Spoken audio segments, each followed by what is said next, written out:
Welcome on back, everyone. Finally wrapping up the 2024 season with the award ceremony. I'm joined by none other than co-host Dylan Ryman and also fellow council member 2024 Core 4 champion Nick Pugh.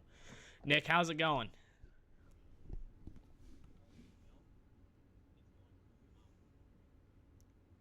Phenomenal. That's interesting. Dylan, how about you? Fuck How's you, it been Nick. going for yourself? I over the off season, I decided that I am going to start my own brand apparel. And one of the pieces of apparel is going to be a "Fuck you, Nick," and it's just going to be a T-shirt that says "Fuck you, Nick." Oh, That's it. It's interesting. going to sell like hotcakes. So It's a Speaking, good business everyone, practice. speaking. everyone watching at home, keep an eye out for that. I'll be posting later on, eventually. Gonna sell for $1, so they all sell out. He's going negative in bankroll, but I'm at going least the negative, product will be yes. out there. Going Speaking negative of just to fuck apparel, Nick. though, Core 4 apparel will be launching this offseason. I have some mock ups being Oh, made, and we will be having those out over the next coming months here with apparel for the Core 4 World Football League. I'm excited for that. We're going to have tell hats, me. or not hats, t shirts, Oh, hoodies, oh, and we'll see. We'll go from there. It's gonna be a small limited drop. Obviously, we don't want to over bulk order and just make sure it's ordered to made to order. So if you order a shirt, it will be made. or Um, I so like it. so it'll be a good time. I'm excited. I have a lot of ideas brewing in this brain, so I'm excited for that to come out later on in the off season. All right, let's quickly dive in, fellas. We're gonna just touch on the 2024 playoff bracket, kind of just go over some main parts. Um, Starting with the first series of the day on November 2nd. It was off constantly versus the Willies. Willies were able to take this one in a 2-0 fashion. Dylan's taking his headphone off. I'm sorry, Dylan. I had to relive it. Um, it wasn't very close, unfortunately. The Willies are just unbeatable, especially in a two-man lineup. Just didn't have the bats rolling that day for off constantly. Game one finished in a 12-1 two-inning battle. Steve Holmes 7 of 9. Robbie McClay 6 of 7. Holmes got the win on the mound.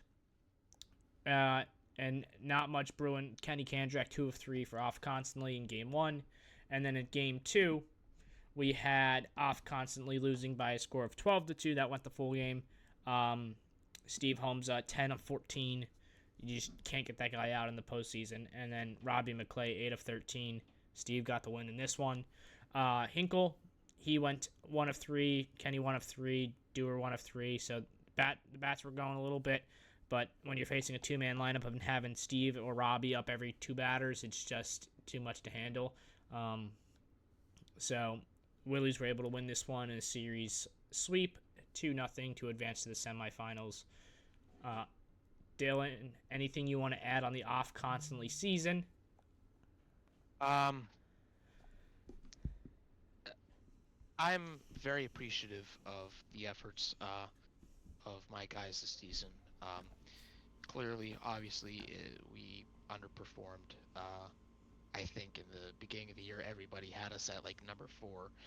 We should have gone into the second round of playoffs at least, but it just didn't shape out that way. We got very, very, very unlucky. It seems like all the time. I don't know if Dave cast off his Brigido luck onto me, or if I just have a new strain of the Ryman curse. Whatever it is, I feel bad. I we had a lot of talent this year, and we just couldn't really do anything with it. So I do take some accountability into that.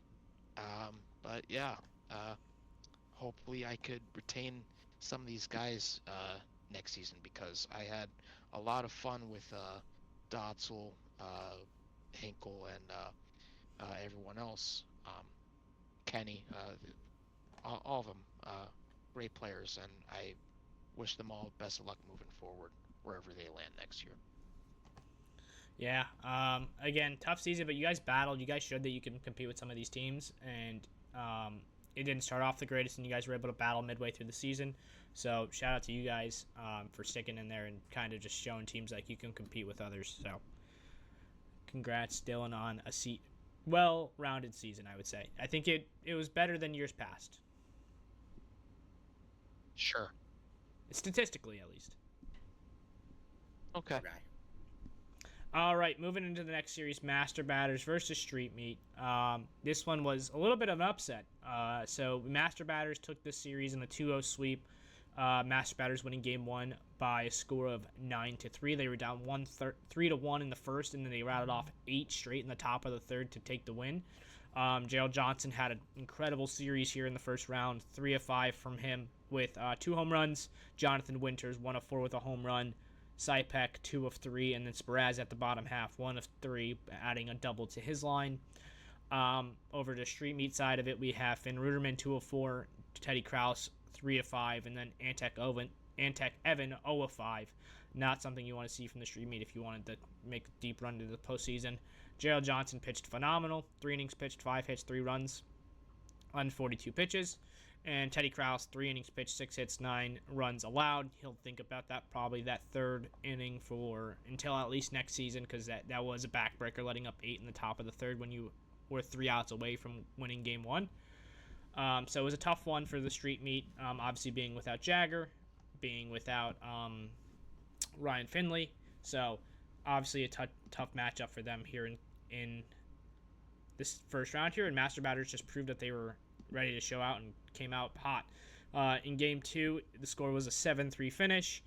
Street Meet was able to take advantage again early. They went up 1 run in the second, and then Master Batters just had another big inning. They had 7 in the bottom of the second, finishing with the score of 7-3. Finn Ruderman, 3 of 6. Teddy Kraus, 4 of 3, and then Antek Evan, 1 of 5. Antek was on the mound in this one, 2 innings pitched, 6 hits, 7 runs, and then Teddy Kraus had a home run in this one as well.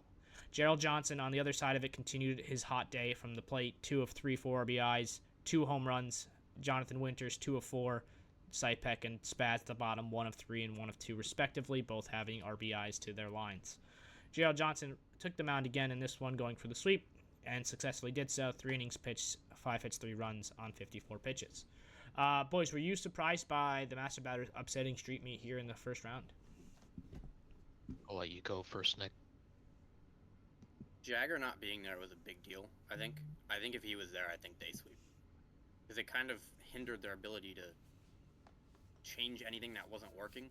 They kind of just had to stick with it, and they didn't have it. So, as much as it helped my headspace to not have to listen to his voice, it hurt them playing. It is. First of all, I believe he's was in the running for most improved this year.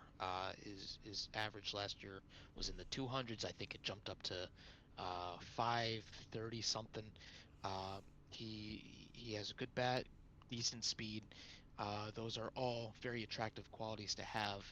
I think he was a 3rd, 4th round pick this year. Mm-hmm. It absolutely does hurt for someone like him to not be there. By the same token, Antek, he's sounds like he didn't do anything this series at all. So, and he was a 1st round pick. So, that's got to be heartbreaking for you to put a lot of trust into really your friend group, who really is a good team, all-around good team. For them to show up short, it's gotta be rough. Yeah, I know I'd be upset. Yeah, and they could have won this series on a different day, but they just didn't have it that day. No, agreed. And some may say this might be the last year that we see that team perform in Core 4 because of college next year, them going away, Teddy, Jagger. So we'll see if they'll be back next year. If not, we may be looking for a captain. We haven't had initial talks with Teddy yet on what his thought process is going into next season, but tough way to end a Core 4 for at least 4 years until they're probably out of college. So like Dylan said, it kind of stings a little bit that this may have been their last wiffle ball experience in Core 4 and come up short and not show what you guys showed, what they showed all year, and they were easily a top 3 team in the league. So, unfortunate. They're all good friends of mine, friends of ours, so we'll see them hopefully in 4 years if they do come back from college and play. But until then, it was a good ride, fellas. I appreciate you guys sticking with it, putting a team year in and year out, and it means a lot because without you guys, Core 4, who knows where it would be right now. So, moving on to the next series, Trash Pandas versus the Aces. This one had a lot of hype going into it and just completely fell short of it. Duffy and Straka both were stuck in traffic due to Joe Biden that day, political races going on. So they did not make it because they were late from work, and I just feel bad for JR, Devers, and Slyker, who kind of battled all year, and then this is how their season ended up. At least they didn't go out without fighting for it. At least it was a close game, 5-2 finish. 8 hits for the Aces, 5 for the Pandas. JR pitched really well. Again, I'll tip the cap. I'll tip credit when credit's due. JR pitched good in back-to-back weeks because he pitched in the last week of the regular season. 2 innings pitched, 8 hits, 5 runs to a lineup of me, Alex, and Ziabro and Dressler, who all have been very quality all year. And then they hit well, just didn't get the runs across the plate. 2 of 6 from JR, 2 of 5 from Devers. He had a home run, and Slyker 3 of 5. He had several that hit off the top of the fence and just didn't go over the wall. Over to the Aces side of it, 2 of 4 from Fernandez. Fuchilo 2 of 4 with 4 RBIs. He had a home run. Ziabro 2 of 3. Dressler 2 of 3. Fuchilo picking up the win on the mound. 3 innings pitched, 5 hits, 2 runs, 1 being earned. So this one ended up being a sweep for the Aces as they rounded out Game 2 with a 10-3 finish. Just some bright spots as 2 home runs by Slyker, a home run by Fernandez, Fuchilo, and Ziabro had 2. Fuchilo got the win on the mound. JR Cadet lost this one as well. So, tough way for the Pandas to lose. Sounding like that franchise will be done. We'll be looking for a captain heading into the next season. Duffy does want to stay on and play. As far as Straka, we are unaware of his status heading into next year. I'm hoping they can come back. Obviously, a sour taste how they finished the season. Obviously, that's not how I wanted to win the series. I wanted to win straight up, play their best players, but just can't force outside stuff to it just sucks. I don't know how to word it any better. Fellas, anything you want to add on Aces Pandas heading into next year? I don't really have much to say on this one. It's unfortunate. There's a lot of heartbreaks. It sounds like November 2nd. So I feel bad for them. Hats off to them for battling it out despite the circumstances. Wish them the best of luck moving forward next year. Yeah, moving into the second round, the final 4 teams that clinched was the River Rats, obviously getting the first round bye with being regular season champions. Aces winning 2-0 sweep over the Pandas, which you just touched on, and then Batters and Willies both winning respectively their series. So, moving on to the first semifinal of the day, we have Rats versus Aces. Pretty close matchup, 9-6. Rats jumped out with 7 runs. Oh, the Aces jumped out with 5 runs in the top of the first. Rats answered back with 7, and then 1 run for the Aces in the top of the second, 2 for the Rats in the bottom, and that's kind of where it stalemated at. 9-6 finish. Aces out hit the Rats, although despite losing 9-8. Fernandez 4 of 5. He had a home run. Fuchilo 4 of 5. Ziabro 1 of 5, and then Steven Dressler 1 of 4 with a home run, 3 RBIs. Fuchilo on the mound, 2 innings pitched, 8 hits, 9 runs, 8 of them being earned on 27 pitches. And then over to the Rat side of it, 3-headed demon of Brett Kalady, 4 of 5, 6 RBIs. He had 3 home runs. Nick Pugh, 2 of 5. Mike Simon, 3 of 5. All of them having home runs. Pugh and Simon adding 1 collectively. And then Nick, 3 innings pitched, 9 hits, 6 runs. Just a pretty much slobber knocker kind of game. 1 jumped out with 5, 7 answered on the next half, and then from there it kind of just finished outwards. And then runs did not slow down in going into game 2. 13-12 finish in favor of the Rats. Aces again out hit the Rats 13-12, although a small margin. Brett Kalady 6 of 7, 5 RBIs. Nick Pugh 6 of 8, 5 RBIs. Mike Simon 2 of 6, 3 RBIs. Home runs by Kalady, he had 2. Nick had 1. Nick Pugh had 2 doubles. Simon had 2 doubles, and Brett Kalady had a double as well. Over to the Aces, I went 4 of 6 with 1 RBI. Alex Fuchila 3 of 5, 5 RBIs, 3 home runs. Ziabro 4 of 6, home run, 3 RBIs, and then Dressler 2 of 5. Fuchila got the start, couldn't really battle together. It's just tough when you're facing 3 of the top hitters in the league. You're just going to get hit around, and he just didn't have his best stuff that day. 6 hits, 7 runs, and then we went to Ziabro in relief, 3 innings pitched, 6 hits, 4 runs. So it was 6 runs total, 4 earned. So another back and forth game. You guys just, it's so impossible to get you guys out. Obviously, it shows because you collectively went on to win the championship, but there's just no gap. You just have to make the plays you have to make. What was that? Spoiler alert. I know we did that. When the champion, it's all over the socials. Oh, it's whatever. Nick, were you surprised by the series? I mean, did you expect it obviously to be a high scoring affair? What were your thoughts heading into the second round matchup here with the Aces? I expected it to be close. I don't know if I expected it to be as high scoring as it was. It took me a minute to figure out what you guys weren't hitting. In the first inning, you guys kind of hit me around a bit. But then I kind of settled in and figured out in what quadrant of the zone I can get you guys out. And also shout out to Mike and Brett for just being absolute dogs. They made my job as a captain very easy. I didn't have to think about anything really, just throw it out there and play. But the game 2 made me a little nervous at the end. Yeah, you guys came back. El Commissioner. I was shaking a little bit on that one, but I wasn't exactly super concerned because we still had game 3 to come, and the way we were hitting the ball, I think we were going to be all right. But yeah, it was a good series though. Yeah, I think it was like a 2-out rally where we scored, I think, 7 runs to bring it back to even within the winning run at the plate. So it was a battle, honestly, all series, and I expected it to be. It's just obviously when you're facing 3 of the best hitters, it's impossible to get you guys out. So you have to be able to outscore them, and we just couldn't put the at bats together when we needed to. And I love Alex. Yeah. And you know that, and he knows that. But he threw 1 pitch to us. Yeah. The whole series, he threw 1 pitch, and it was kind of easy to just sit on and tee off on it. Mm-hmm.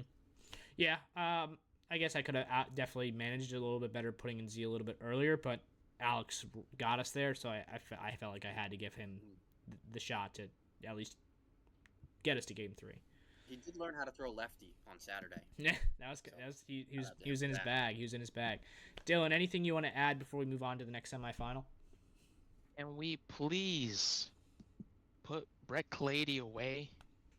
Like, he's turned into the Tom Brady of this league, where anything he does is phenomenal, and he's going to win his awards, and he's going to get a championship, whether it's the BWBL or the Core 4. I'm tired of him. If you're listening, Brett, I'm tired of you. Go away.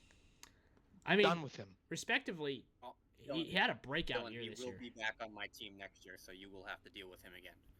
I'm going to plunk him in the head every time. He's always been a great hitter in the league. He didn't really pitch well in the league, and I mean, when you put him on a roster where he doesn't have to pitch, it just makes his hitting shine more, because obviously. I mean, we did put him on the mound, and he did well. Like it just he throws hard. Like it's tough for someone who throws as hard as he does to dial it back this much, but he pitched well, and me and Mike feel pretty well behind him, and that's all you really need.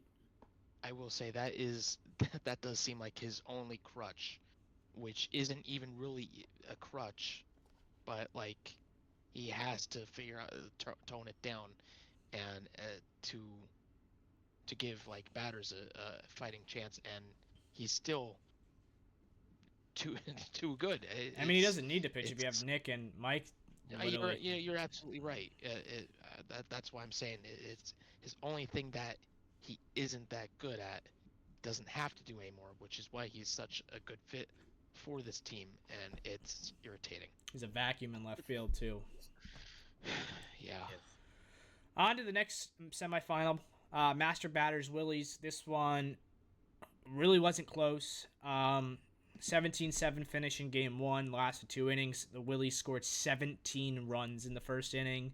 Again, you just have a two-man lineup of Homza and Robbie. It's just going to continue to pour in the support of run support. 8 of 9 for Homza, 10 RBIs, 3 home runs. Robbie McClay, 9 of 11, 6 RBIs.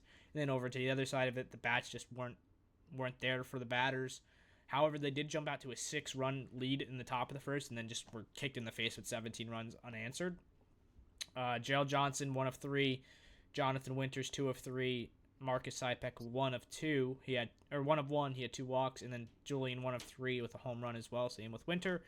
Gerald, I mean, he had the hot hand on Saturday, just didn't carry it over to Sunday. But again, how can you have a hot hand when you're facing two of the best hitters in the league? Like 2 top 10 hitters easily.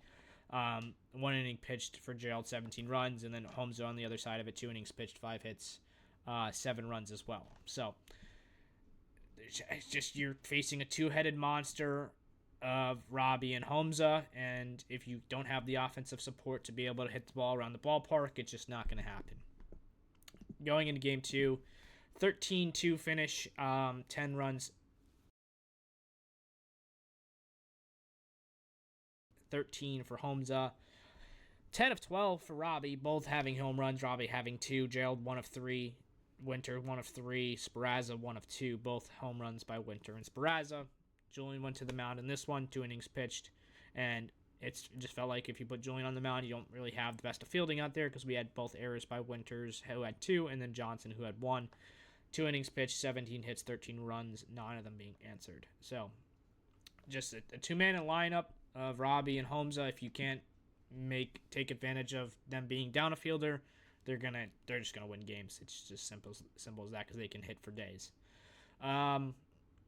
Were either of you guys surprised by this matchup? Obviously, with the batters getting a much needed, a much unshocked sweep in round 1, facing the Willies in game 2. Did you think it was going to be close, or did you kind of expect this to turn out that way?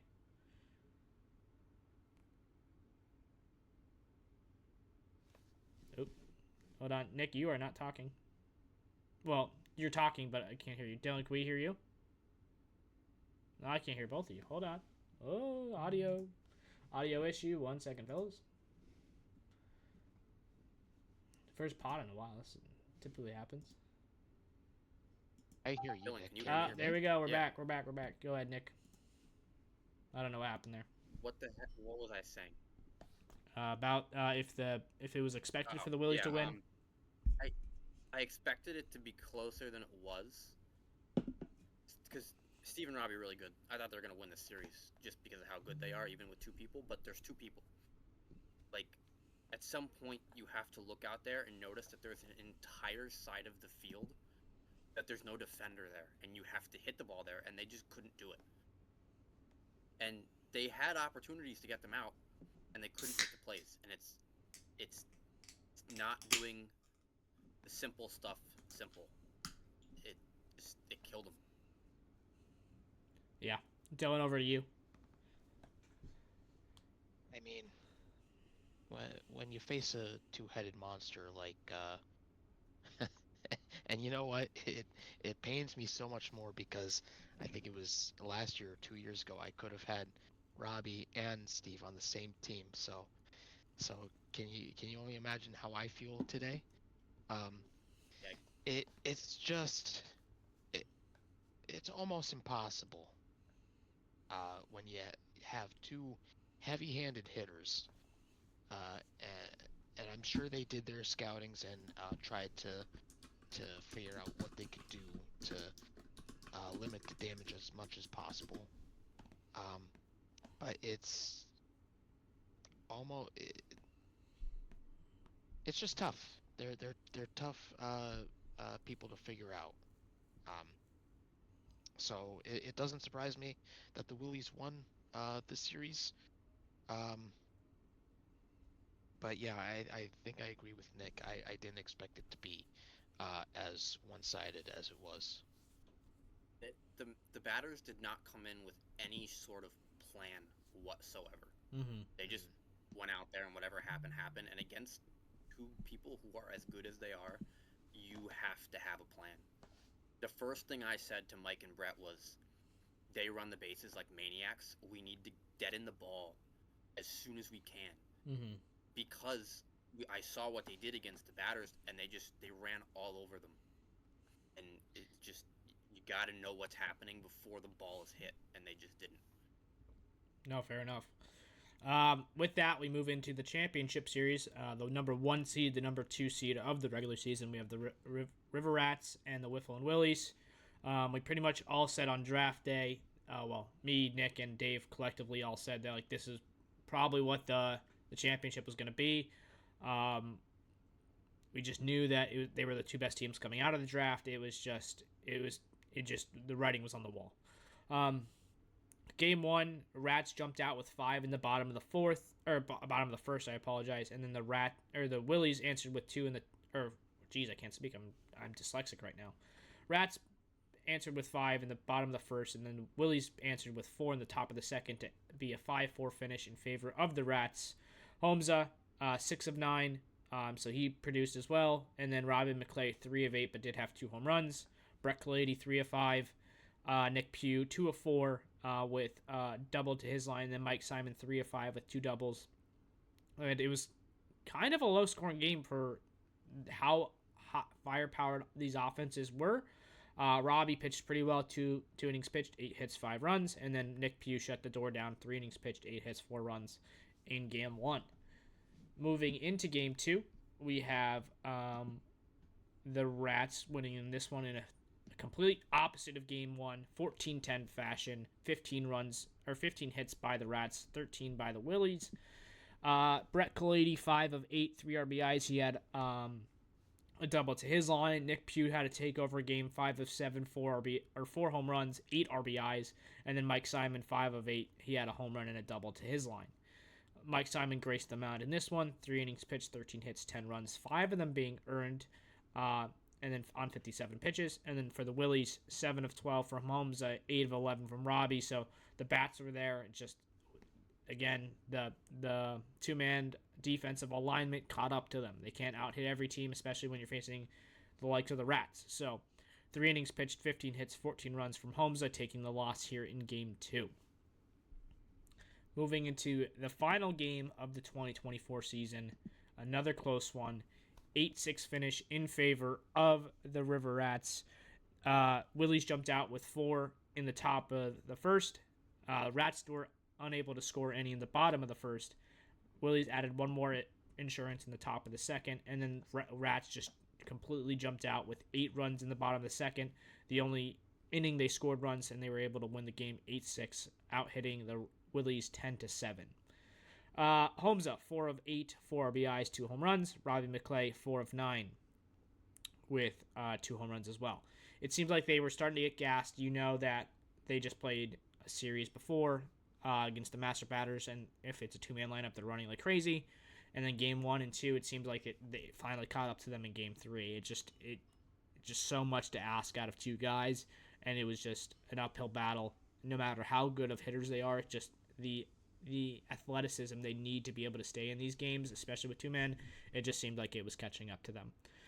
Brett Kalady, 2 of 5. Nick Pugh, 4 of 5, 2 home runs, so he continued his hot streak. And then Mike Simon added a big bat in this one, 4 of 5, 6 RBIs of the 8 total. Brett took the mound, 3 innings pitched, 7 hits, 6 runs, and with that, your River Rats were crowned your 2024 Core 4 champions, second in franchise history. Dylan, we'll turn it over to you first. Anything you want to say about the Rat season before we head it over to Nick to kind of wrap up the 2024 season? Congratulations to Nick, Brett, all those guys.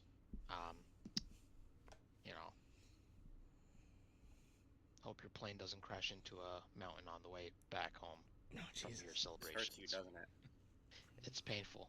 And to do it in a Diamond Dogs jersey. Yeah, that was crazy. That It's was crazy.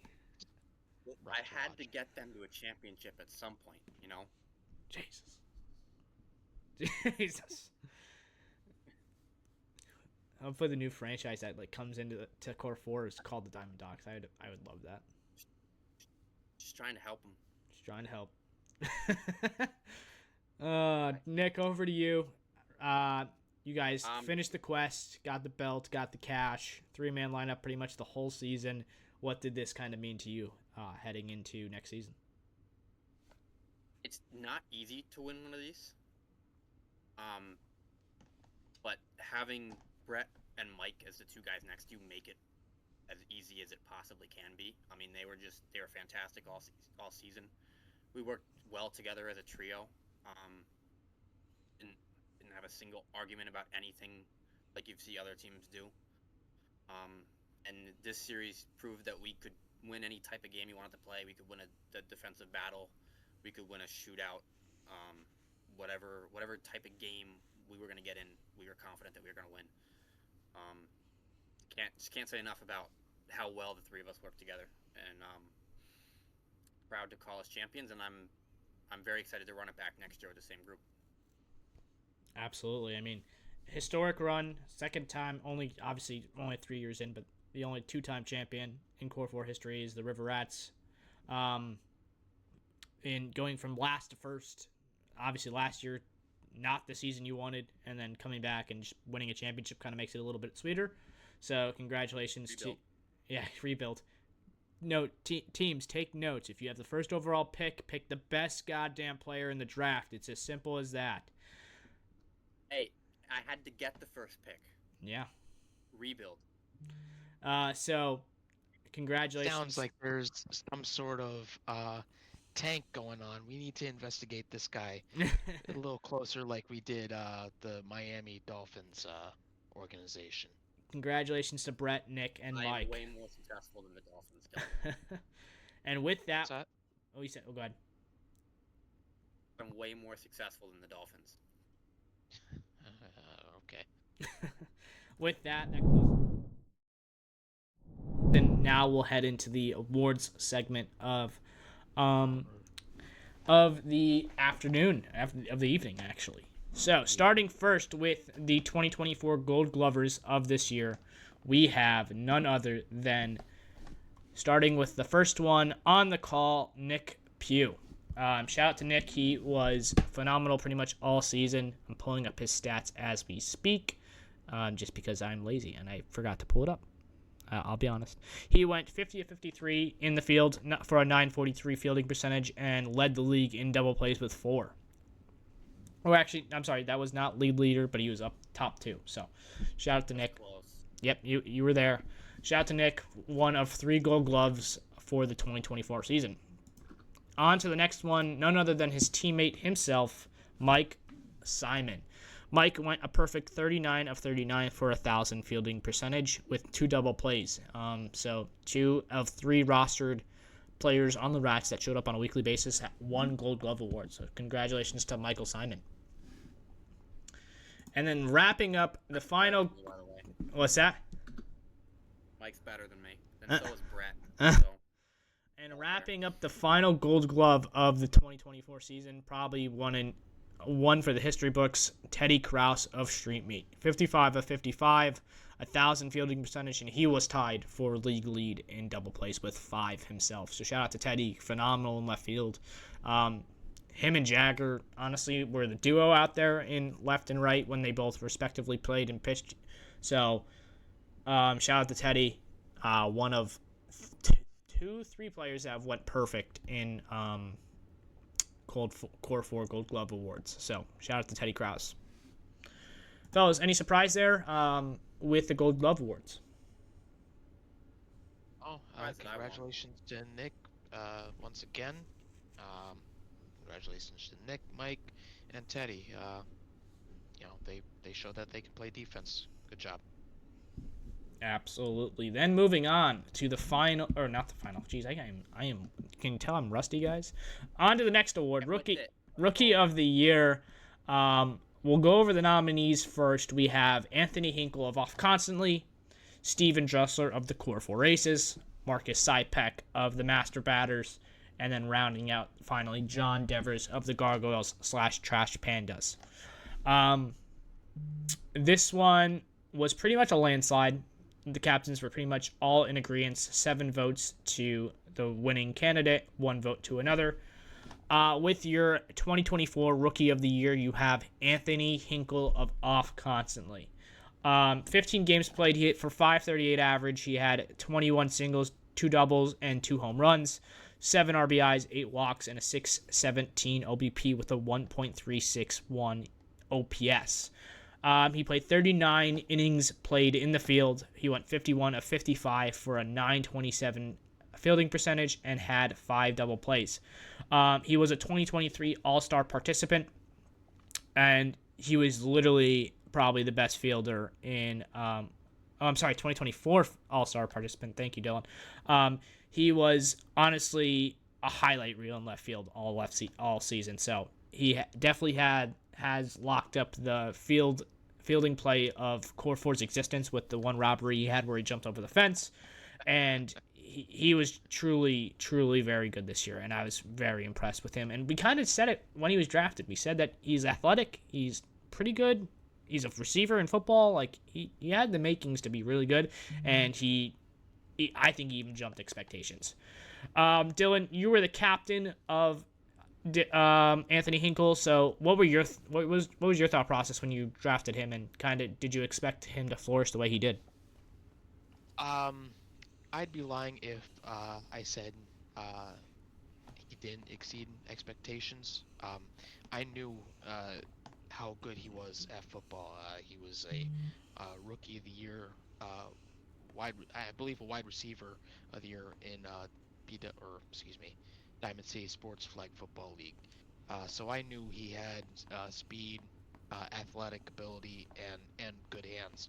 So it was almost a no-brainer. I needed a fielder, and he played the role very well. Then his bat was just the little extra on top of what already was a great player. So I'm happy with his performance. He's definitely someone that I'm considering bringing back next year. I would love to run back with him if he chooses to stay. Absolutely. Like I said, Anthony Hinkle almost majority won this voting. He took home 7 of the 8 votes. The other vote did go to John Devers of the Gargoyles Trash Pandas, who had a very good season as well. Nick, over to you before we move on to the captain of the year. Dylan, I believe I told you on draft day that was a terrific pick, and he was spectacular out there. When we played you guys, I tried as hard as I possibly could to hit the ball anywhere else besides in his direction, because he'll just steal the game like that. He was terrific. It was a great pick, and I hope he comes back next year, regardless of what team he's on. He's a great player. Absolutely. Moving on to finally the Captain of the Year award.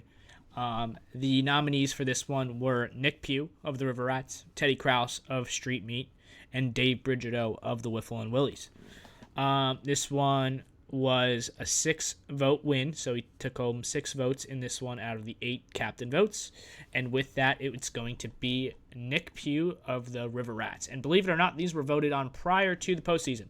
So from worst to first, with the first overall pick, Nick selected MVP nominee Brett Kalady, spoiler alert, to join Michael Simon Keeper to form a dominant trio after being in the championship in year 1 and a complete failure in year 2 by missing the postseason. Nick has brought the Rats back to the top, sitting at a 17-4 record and the 1 seed heading into the 2024 postseason, which he eventually did go on to win. So congratulations to Nick. Dylan, we'll go to you first before we give to Nick with the floor. I bash on Nick all the time. He is one of my least favorite people in existence. But something I can respect is the coaching and managerial decisions that this guy has. I respect it as a all-around football and wiffle ball coach. He is a fantastic uh, coach, obviously, getting his team back to a championship form. So, congratulations to Nick. I'm very, very proud of you. Thank you for those very kind words. That's the nicest thing you've ever said to me. I appreciate it. Nick, over to you. Anything you want to add before we move on to the next award? Once the draft was over, I mean, it was they didn't make me coach as much as Dylan may think I did. But I think just the guys we had just made it easy. It's not on me, it's on them. They're terrific players, terrific teammates, and I thank you for everyone who voted for me. And this is an award I would like every year because usually the best team in the league gets it. So I'll try for that one again. Other captain that did receive votes was Dave Bridgetto of the Whifflin Willies. He received the other 2 votes for captain of the year. So shout out to Dave. Boo. On to the next award. This is going to be a statistical award. This is going to be for the 2024 home run champion, none other than Julian Sparazza himself of the Master Batters. 24 home runs, led all players by at least 2 home runs. So he had a struggling year last year, and I think by his standards, he's definitely stepped up to what we expect of Julian. Power bat in pretty much every wiffle ball league he's ever played in that I've seen and or participated in with him. He brings the power, and it just seems like he got back to his ways, and it proved with him winning and leading the league in home runs. Dylan, Nick, anything you want to add before we move on to the next award? I'm actually very surprised. I didn't realize he had 24 home runs this year, so congratulations to Julian, and keep it up next year. Yeah, absolutely. Congratulations. It seems like when you watch him play, every time you turn around, he's hitting another home run. So, surprised he did it when he was on our team. I think he'll keep doing it for a while. Absolutely. And then next we have another statistical award, none other than the 2024 batting title award. This goes to the player with the highest average in the league, none other than MVP candidate himself, 2-time MVP, Steve Homza. We have Steve Homza, who hit for a 769 average. He went 80 of 104, 16 home runs, 12 doubles, 1 triple, and 58 RBIs. Steve continues to just excel at a high level in this league and will continue on for years to come. Shout out to Steve. Not surprised by this at all. Dylan, Nick, anything you want to add on the batting title race of Steve Homza winning? I mean, what else could you say about Steve? Is absolutely phenomenal. He continues to do it year in, year out. So congratulations to him. 104 at bats is crazy, by the way, and to have as high as an average as he does with that many at bats is even crazier. Just shows you how good he is. Congratulations to Steve. It's just who he is. Absolutely. Moving on to our next award, we have none other than the Most Improved Award from 2024. Nominees being Jagger McDonald of Street Meat, Alex Slaker of Gargoyles and Trash Pandas, and Dylan Ryman of Off Constantly. And none other than the award winner himself, Jagger McDonald. We have Jagger. He had 18 games played. His average last year was a 333 average. He hit for 512 this year, so a significant jump. Almost tripled his singles. He had 42 this year compared to 18 last year. His RBIs went up. Pretty much almost every statistical category went up. His strikeouts went down, although minor, but still went down. His OBP and OPS went up significantly. So shout out to Jagger. 59 innings played as well. This is probably the craziest stat line of them all. He went 72 of 81 in the field. 81 total chances in the field. That is easily a season league record. For an 889 fielding percentage, 4 double plays, and he also pitched him this year. 10 games pitched, he had a 5-3 record. Pitching stats pretty much were a little bit worse, but still he pitched in very meaningful games this year for Street Meat and was able to provide much needed wins.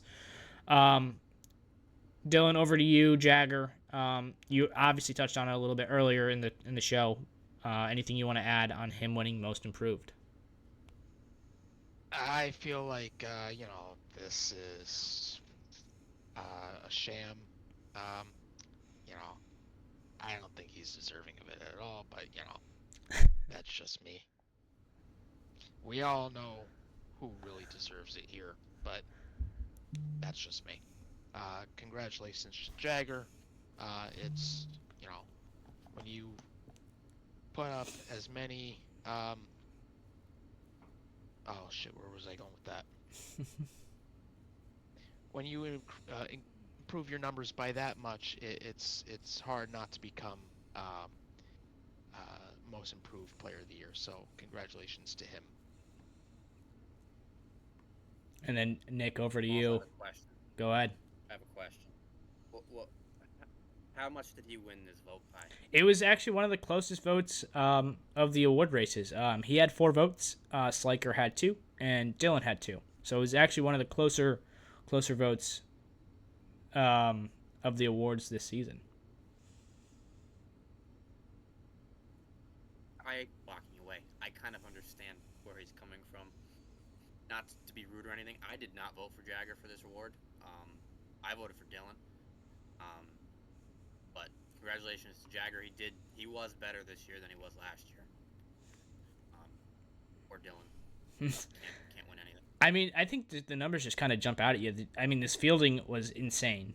I mean, granted, he did have a decent amount of errors, but league leading in putouts, and it wasn't even close. The next closest was 55. But he had that many chances. One, because Teddy's on the other side, and he did not miss a play the whole season. 2, because he did have 9 errors, and people knew if you hit the ball at him, there is a chance he's gonna screw it up. Mm-hmm. We've all seen it. I don't mean to sit here and bash on him, but congratulations, Jagger. Sorry, Dylan. I tried. I mean, all 3 were very, very willing of the award. I mean, Sliker, he hit 462, jumped up to 678. Dylan had almost a 200, 215 boost in average. I mean, all players were definitely deserving.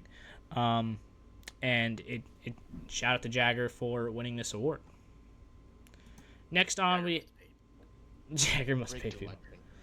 Rigged election. All right. On to the next one. We have the 2024 Cy Young vote. We have nominees being Nick Pugh of River Rats, Teddy Krause of Street Meat, Michael Simon of the River Rats, Josh Quick of the Wiffle and Willies, and then Kenny Kandrak of Off Constantly. And this one was pretty unanimous. Unfortunately, not unanimous, but almost. And it's going to be Nick Pugh of the River Rats. 10 games played, 10 games pitched, 10 games started, 27 innings pitched, 25 runs, 21 earned runs, 36 hits, 8 walks, 20 Ks, and an 8-1 record for a 2.33 ERA in a hitters-friendly league. Incredible numbers, incredible season from Nick. He won the Cy Young in 2022, so this is his second ever Cy Young. So Nick got back to his ways, got back in his bag, and just performed at a high level on the mound this year. Dylan, I keep going to you first because Nick keeps winning these awards, so I want him to finish. But stay in your fucking bag. Get in your bag and stay there. I'm tired of hearing about Nick. He's annoying to look at. He's ugly. He's annoying. I'm tired of it. I'm not congratulating him anymore. You just said something nice to me, and now we're back to I'm ugly and I'm annoying. Yeah. Your breath stinks too, but I didn't want to go there. We're on a Discord call.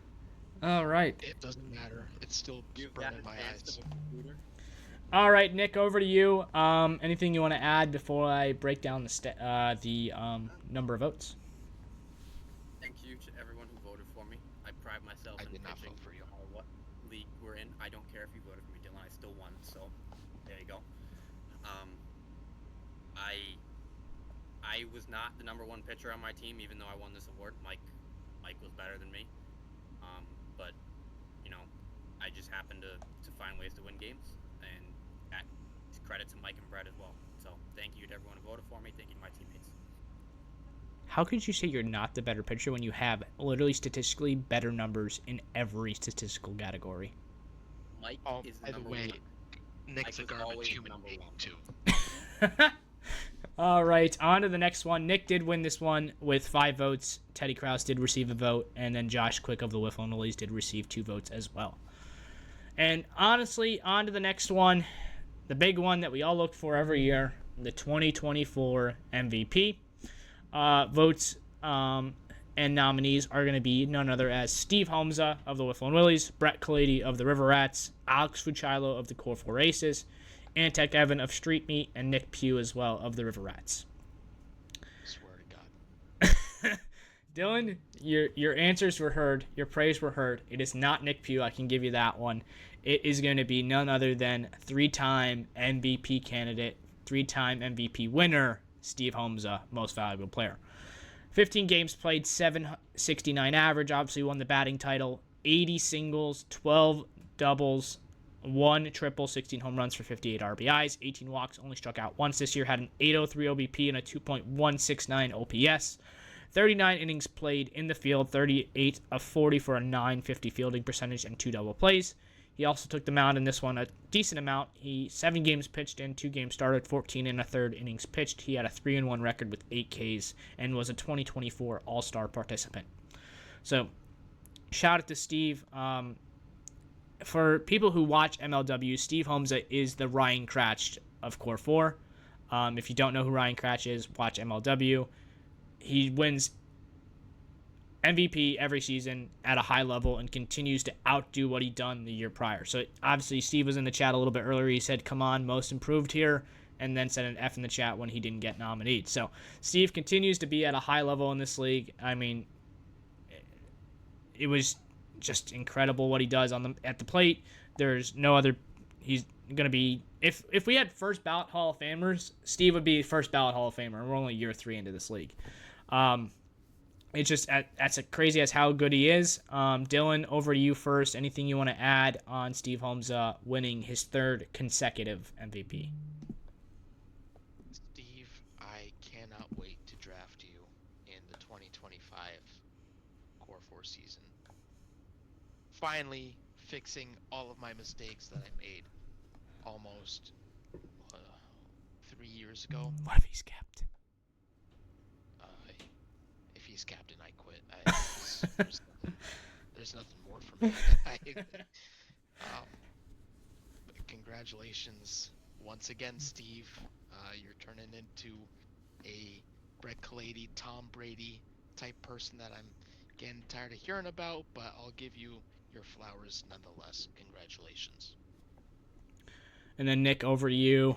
MVP candidate, and you actually did receive a vote, but Steve Holmza, how do you go against Steve Holmza? It's just as simple as that. Anything you want to add on his incredible season?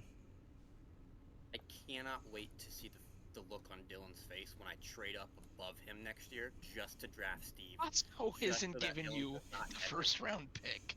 So If then he, I'm gonna have Brett and Steve, and then I'm gonna put in a call to Tom Brady, just to piss you off.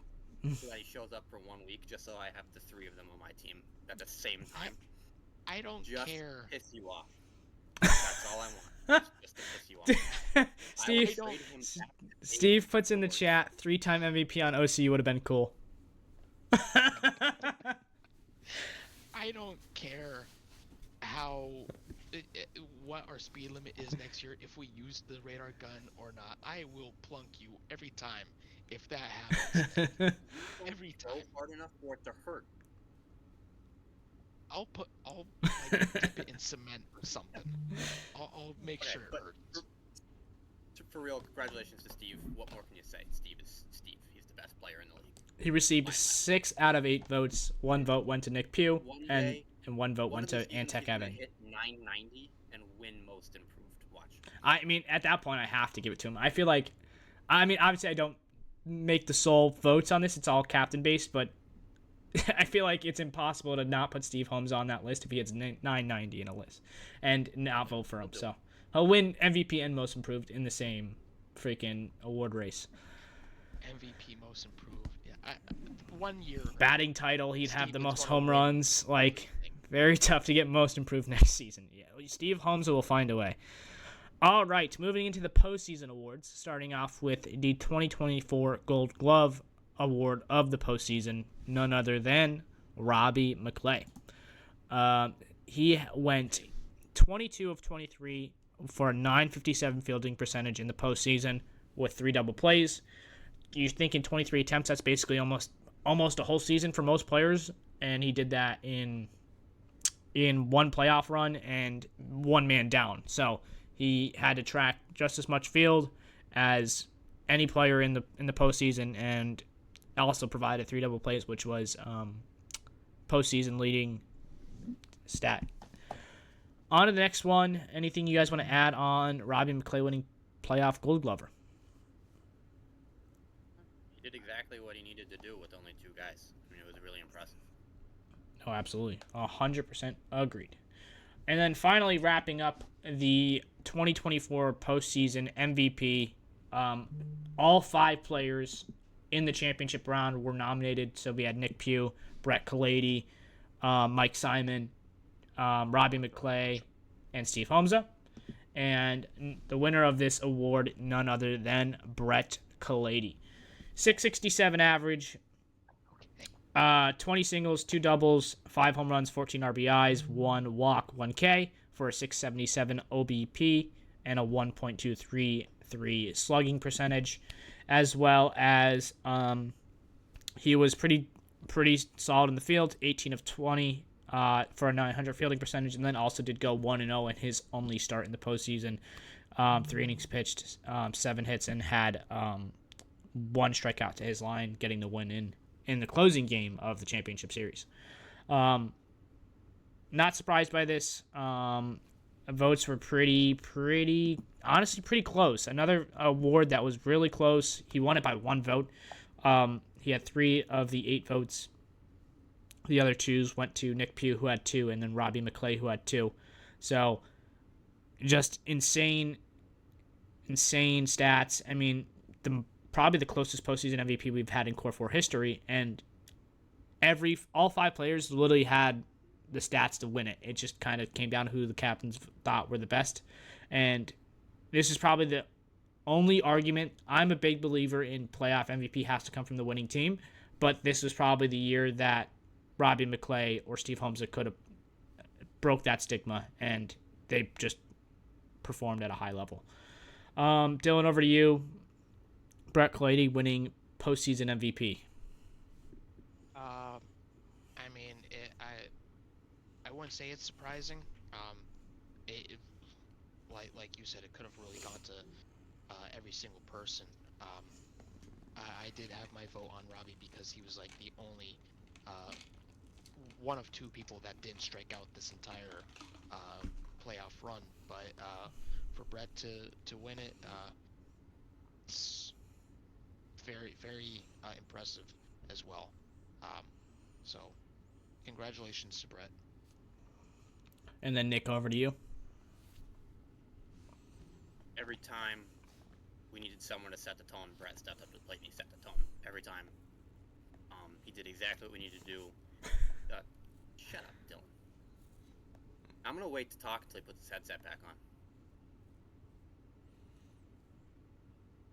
Alright, now that you can hear me again. No, really, he was terrific.